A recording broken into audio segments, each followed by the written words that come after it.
Kuelekea maadhimisho ya siku ya mwanamke duniani Machi 8, 2025, Rais wa Jamhuri ya Muungano wa Tanzania Dr. Samia Suluhu Hassan amewezesha ununuzi wa mashine ya kisasa kwa ajili ya vipimo vya saratani ya matiti katika mkoa wa Arusha.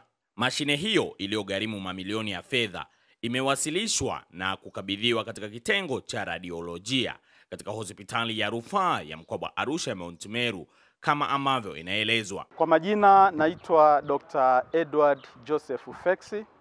Mimi ni daktari bingwa wa vipimo vya radiolojia almaarufu mionzi katika hospitali ya rufaa mkoa wa Arusha Mount Meru. Sasa leo hii tungependa kuwatangazia wananchi wa mkoa wa Arusha pamoja na viunga vyake kwamba tumepata mashine mpya, mashine inayoitwa mammogram machine ambayo tunaiona hapa mbele yetu. Mashine hii inatumika kupima magonjwa mbalimbali ya kitaalam zaidi, ya undani zaidi ya matiti, hasa kwa upande wa wanawake.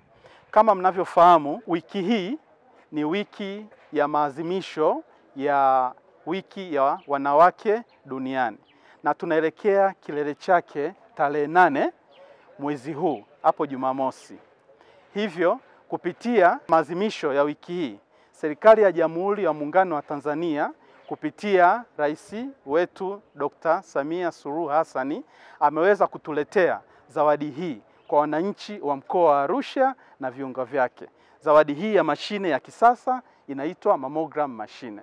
Kwa hiyo mashine hii itaanza kufanya kazi hapa mkoani. Tunawatangazia wananchi wote, hasa wanawake wa kuanzia miaka 40 na kuendelea, muweze kufika hapa hospitali yetu ya mkoa wa Arusha Mount Meru kufanya vipimo vya matiti, kujua matatizo mbalimbali kama saratani na matatizo mengine kupitia mashine hii.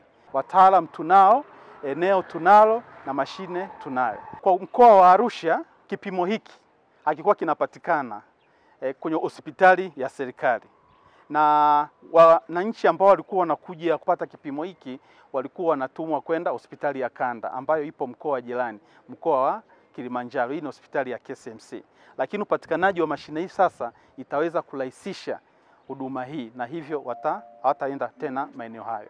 Hivyo tunapenda kuchukua fursa hii kushukuru rais wetu Samia Suluhu Hassan kwa kutuletea mashine hii.